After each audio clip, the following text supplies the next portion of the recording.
Good afternoon and welcome to WeFM's 3 p.m. news. I am your presenter, Rajiv Providence.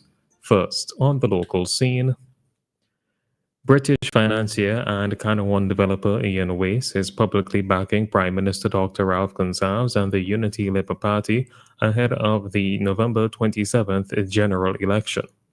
In a social media video, Wace praised the government's 14-month partnership with him following Hurricane Beryl, calling the recovery effort world-beating and describing Prime Minister Gonsalves as a remarkable leader whose dedication drove rapid reconstruction in the southern Grenadines.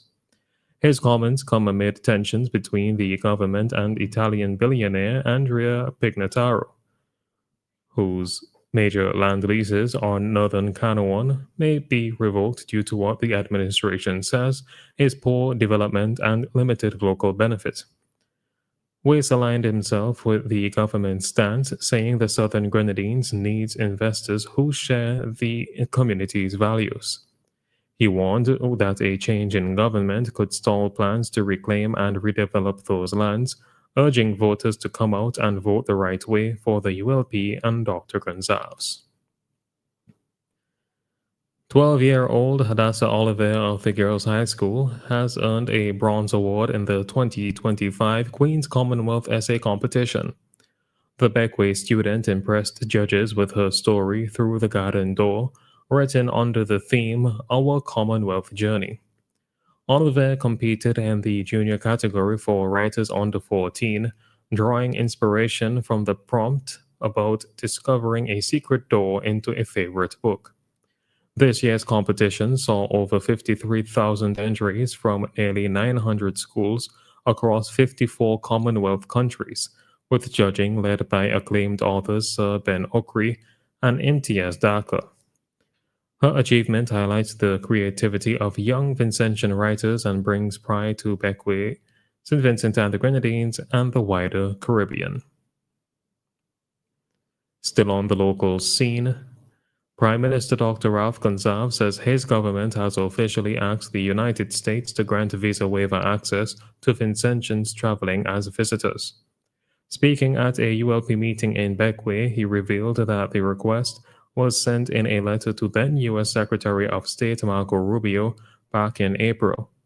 The Prime Minister said the appeal is based on SVG's strong diplomatic record, trusted travel documents, and the law-abiding reputation of Vincentians overseas. Dr. Gonsalves highlighted that SVG maintains unique ties with Taiwan and does not engage in passport selling programs. He also noted that countries like the UK, the EU, and the UAE already allow Vincentians to enter visa-free, citing confidence in the country's travel systems. The U.S. State Department has forwarded the request to the Department of Homeland Security, and discussions are ongoing after a scheduled meeting was postponed in September.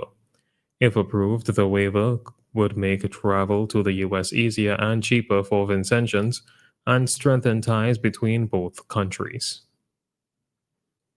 On to news in the region.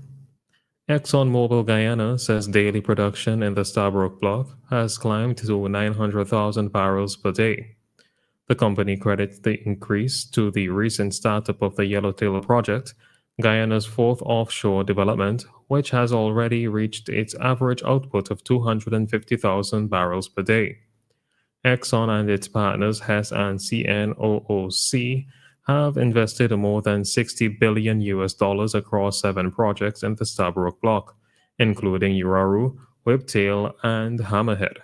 Uaru and Whiptail are expected to come online in 2026 and 2027, each adding another 250,000 barrels per day, while Hammerhead is projected to add 150,000 barrels per day when production begins in 2029. An 8th project, Longtail, is now under regulatory review. Once approved, ExxonMobil expects total production capacity could reach 1.7 million barrels per day across all 8 developments.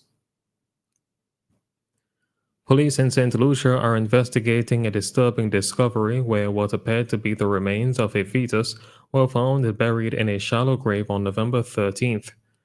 Officers cordoned off the area as forensic teams carried out initial examinations. According to the St. Lucia Times, police have summoned the mother for questioning, stressing that the matter is being treated as sensitive.